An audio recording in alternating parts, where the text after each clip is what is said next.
I'm the Grim Crusader. This is the Trench Pilgrims. As the war rages against the minions of hell, strange visions torment the faithful across the globe.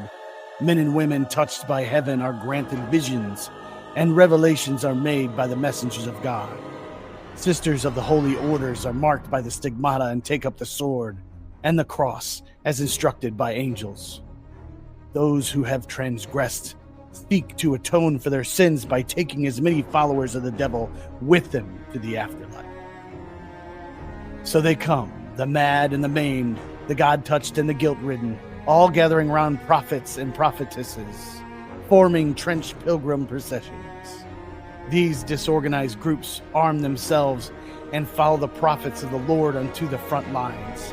They fight with unrivaled zeal, hurling themselves against the heretics, arming themselves with anything they can get their hands on, from the oldest muskets to scourges and Molotov cocktails. Pilgrims are not officially sanctioned by the Holy See of New Antioch, but the church still blesses the crusades of the faithful. Thus, the pilgrim processions are common sight in the battlefields, often cross no man's lands in suicidal assaults upon the heretics. Directed by the visions of their prophets and prophetesses who lead them, urged on by the whips of the castigators who are charged with installing the fear of God in their troops. The bulk of the pilgrims are men and women with little military training, but when they don the iron capote of the trench pilgrim, they can face even a demon from the deepest, bulgiest of hell unflinchingly, nor is death necessarily an end to their mission. Sometimes the seven Meta-Christ will deem a fallen pilgrim worthy to bring them back as martyr penitents, warriors halfway between heaven and earth, able to fight once more and feel no pain from bullet or bayonet thrust. Rarer and more dangerous are the stigmatic nuns, holy sisters who manifest wounds to match those of the third Meta-Christ whom they venerate. They exile in close quarter combat. For each blessing wound that they suffer makes them stronger, not weaker, as their devotion to the suffering as their Lord once did gives them strength and endurance, not found in common mortals. Armed with swords and pistols, they cross no man's land, heedless of any danger, praying to sustain wounds for a Redeemer, which in turn will transform them into very vengeance of the Lord. In front of the trench pilgrims are driven by the ecclesiastic prisoners, either captured enemies of the true faith or volunteer sinners. Each is strapped with a high explosive which is detonated once they reach enemy lines. They dash across the killing grounds, hoping to somehow survive the blast and escape, or take as many followers of Lucifer with them as they can, depending on their convictions. The most pious of pilgrim processions will be accompanied by the Shrine Arcanet, a metal behemoth some 12 feet tall, a living altar of war almost completely immune to any damage. The interior of the Arcanet is covered in spikes and barbed hooks so that the monk pilot is in a constant state of torment, rejoicing in their pain as they can suffer as the Lord once did. In combat, they wield adamantine Catherine wheels of massive proportions, which they use to crush sinners and heretics to a pulp. Stringing them upon the wheel is a warning to others. There are a bewildering number of variety of trench pilgrim processions.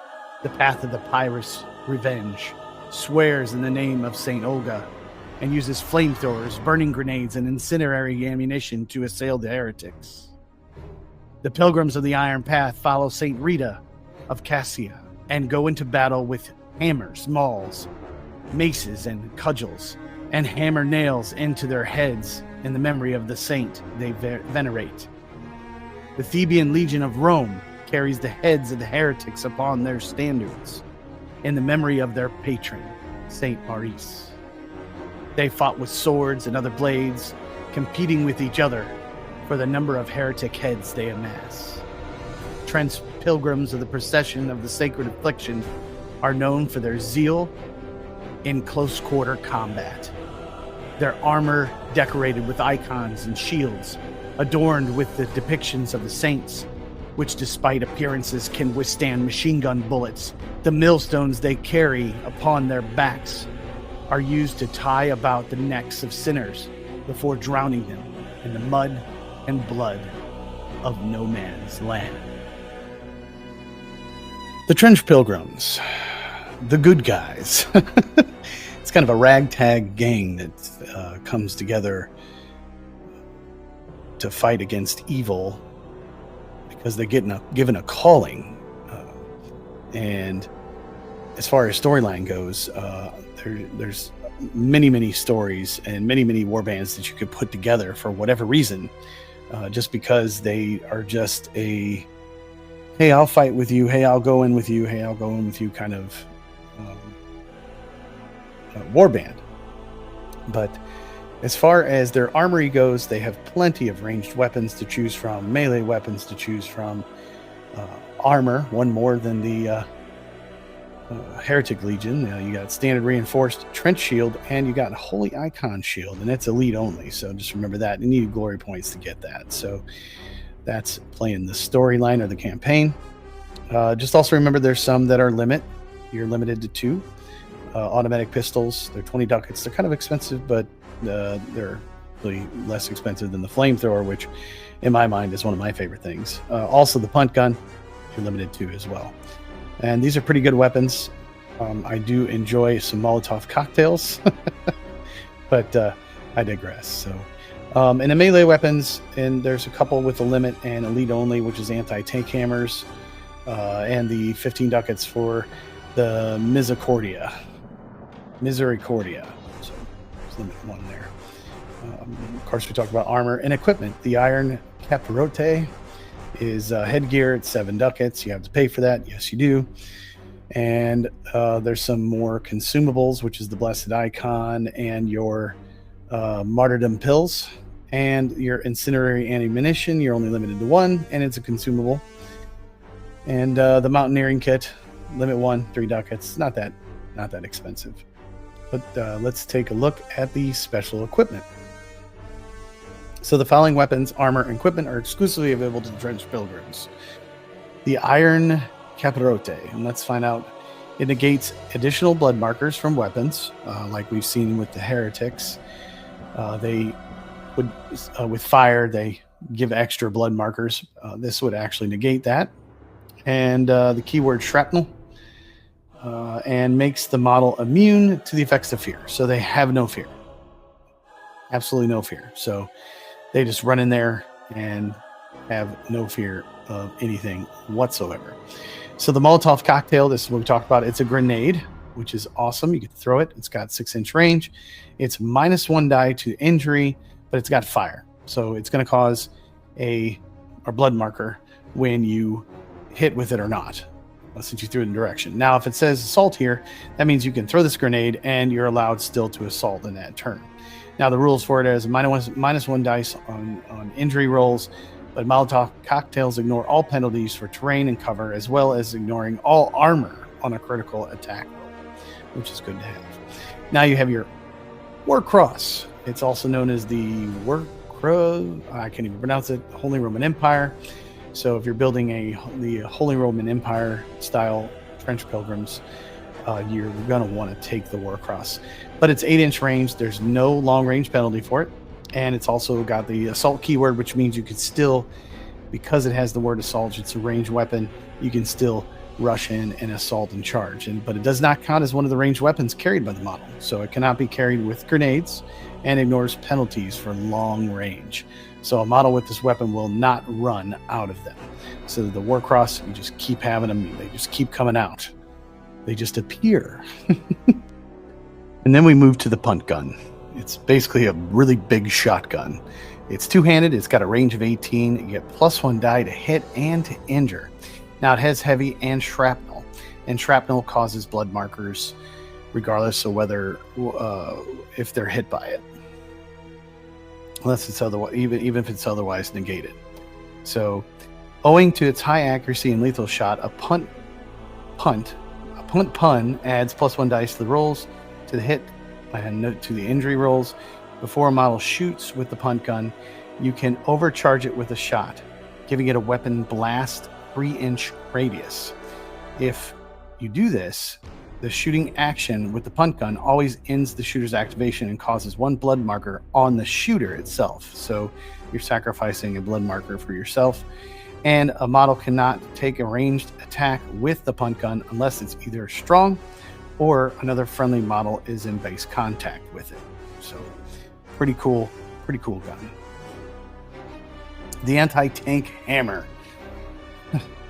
This thing is, I've not seen it yet, but it's two-handed, it's melee, it's +1 dice to injuries. It's a risky action to take, and it causes an extra die in critical if you roll a critical. So ignores armor modifiers and rolls injuries on +1 dice.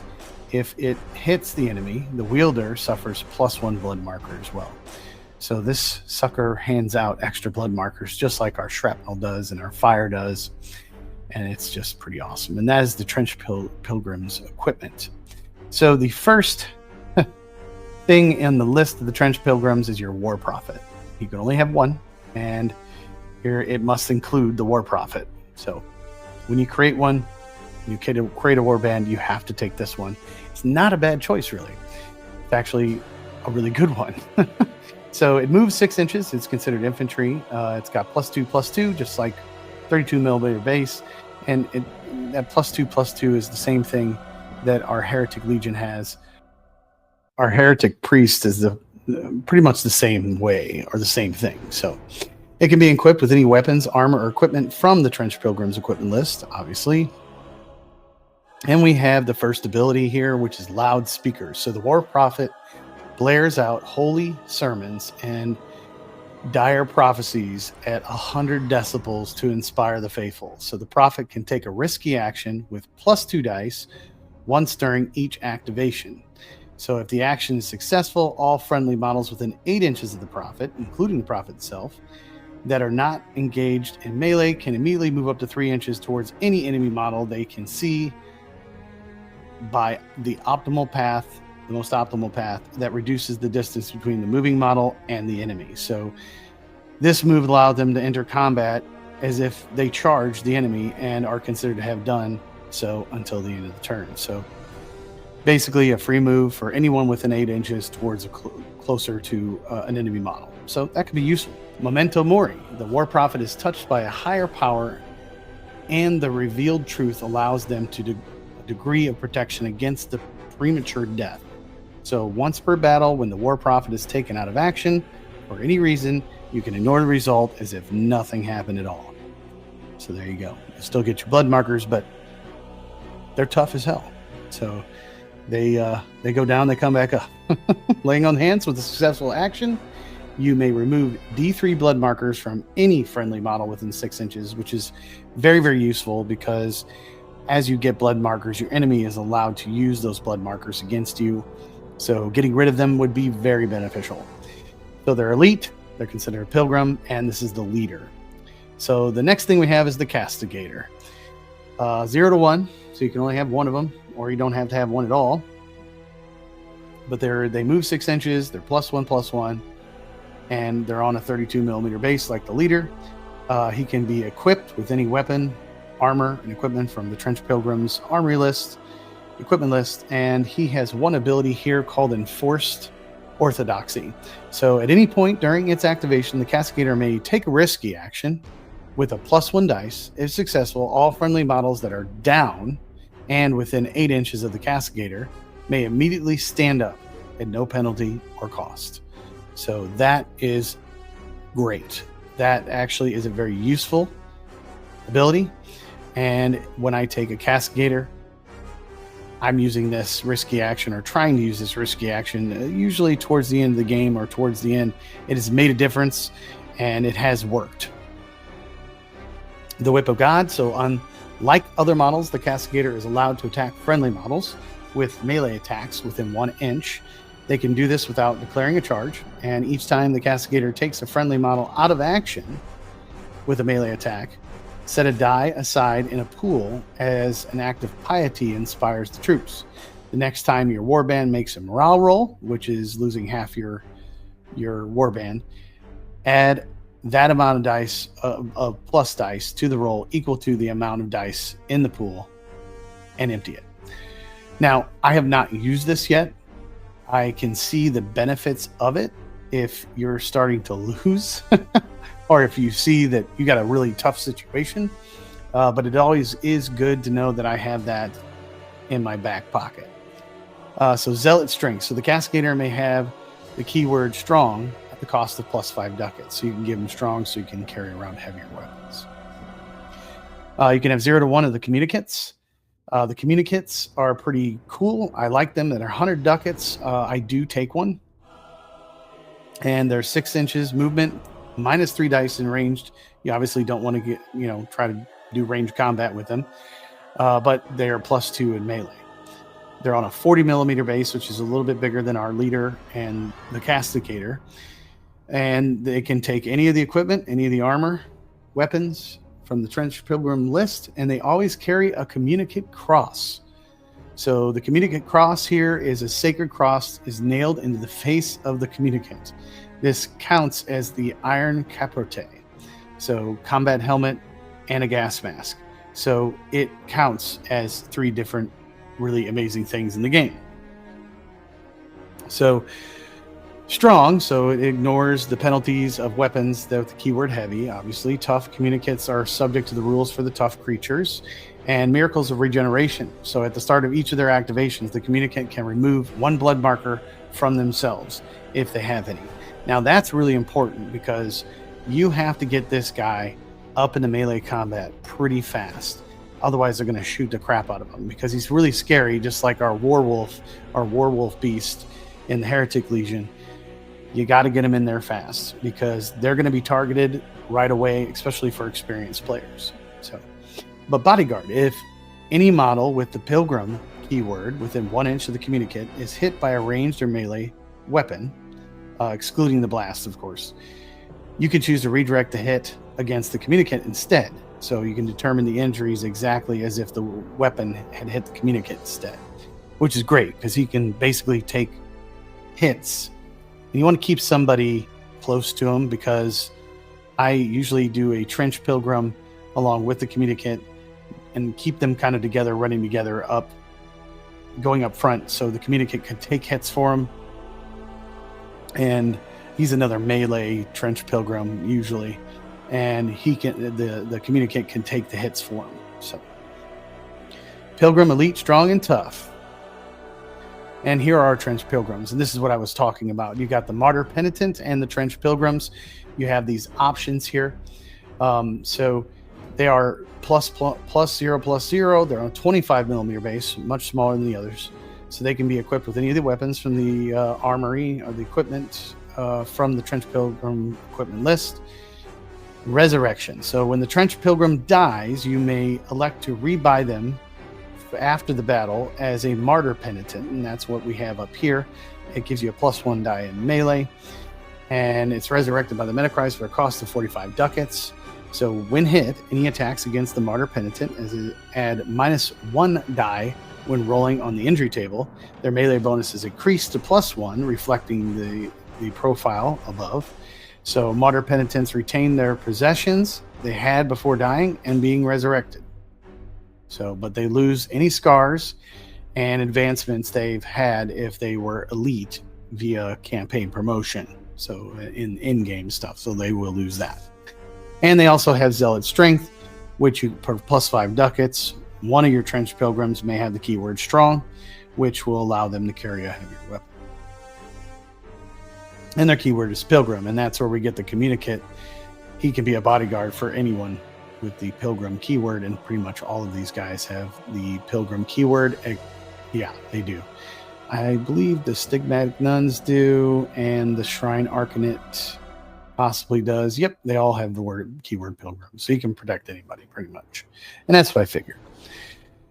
So where are we? So this is the troops. So the ecclesiastic prisoners, they're 20 ducats plus 35 ducats for the martyrdom device, which they carry on their backs, the big bomb. So they're equipped with iron capotes and this equipment cannot be removed. So, except by being broken on the wheel, prisoners fight unarmed in melee, flailing feebly with their manacled arms. So, -1 penalty to the melee combat is already included in the profile above, which it is. And the prisoners cannot be equipped with any weapons, armor, or equipment from the Trench Pilgrims armory. So they may be equipped with the martyrdom devices, which I spoke about for 35 ducats. There's a limit of 4 of these, though, and they are consumable because once they blow up, they're gone. So prisoners strapped with the martyrdom device can trigger it at any point during their activation. This does not require an action. So when detonating, the explosion is treated as a blast 3-inch weapon targeting the prisoner model. Models within 1 inch of the prisoner hit by the explosion roll their injuries with +1 dice. The prisoner rolls 46 and adds them together to determine the results of their injury roll. If the explosive goes off and the prisoner somehow survives the battle, you can buy them a new explosive for 35 ducats as normal, or simply field without them without. Awaited. If the prisoner is taken out of action by its martyrdom dice, it does not count as being out of action for any rules related to the morale. So they don't count against your morale. So they do have a mad dash, and they can add +1 dice to their dash action for mad dash. So, and that's them getting to the front and blowing up really badly. So now we have the Stigmatic Nun, and they are 8-inch move, and these are auto include. You can have up to 4. I don't care if you play Trench Pilgrims or not. You need to have these suckers because they're fast and effective, and they can be equipped with any melee weapons, armor, or equipment from the Trench Pilgrim armory. And the only ranged weapons the nuns can be equipped with are pistols, automatic pistols, and war crosses. Now the war crosses don't run out. If you remember, also the automatic pistols you have a limit on, so just remember that as well. Blessed Stigmata. At the start of each of their activations, the Stigmatic Nun can remove 1 blood marker, but not an infection marker, which is caused by our lovely Black Grail, from themselves and convert them into blessing markers. And blessing markers are good for you. They're agile, so they may take any dash action or jump, climb, diving, charge action with +1 dice. Very handy. They're very quick. They're very nasty. They're on a 25 millimeter base, and I always take at least 1 or 2 Stigmatic Nuns. Now we have our Shrine Anchoret. So this is a big, colossal machine with spikes and bloodstained interior.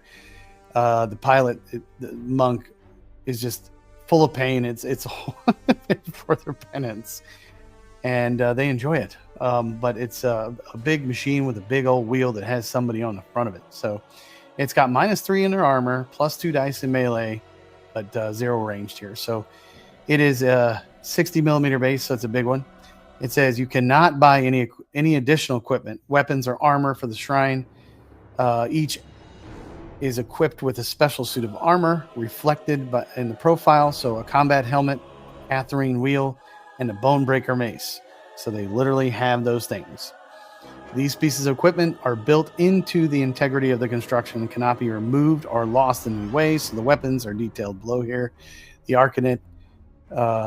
Anchoret, sorry, I keep saying it wrong, may make 1 attack action with each of its weapons in melee combat and may make no other attacks during its activation.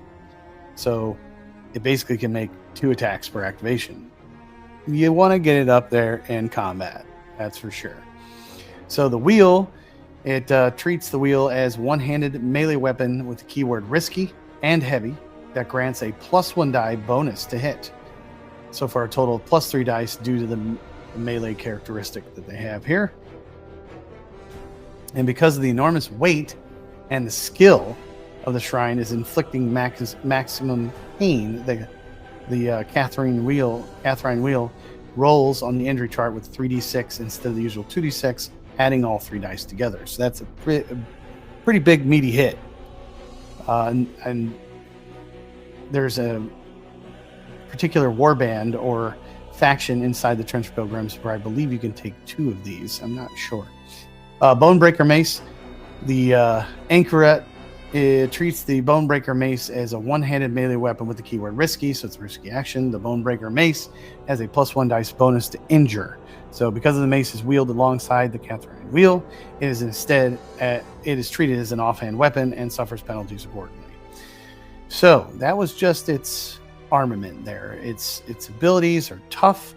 It has fear, so it causes and does not fear.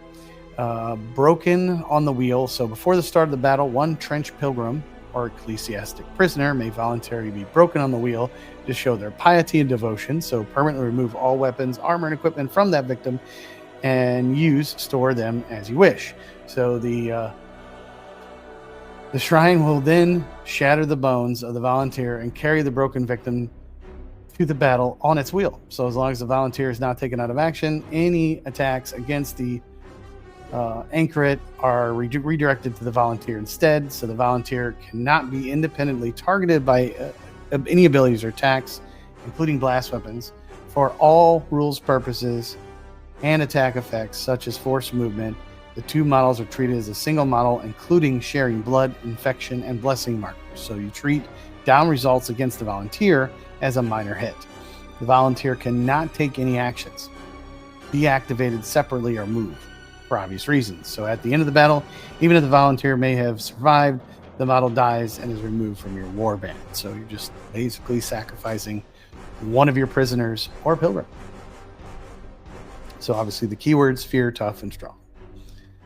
And there it is right there. So that is your Trench Pilgrims. And that's all I've got.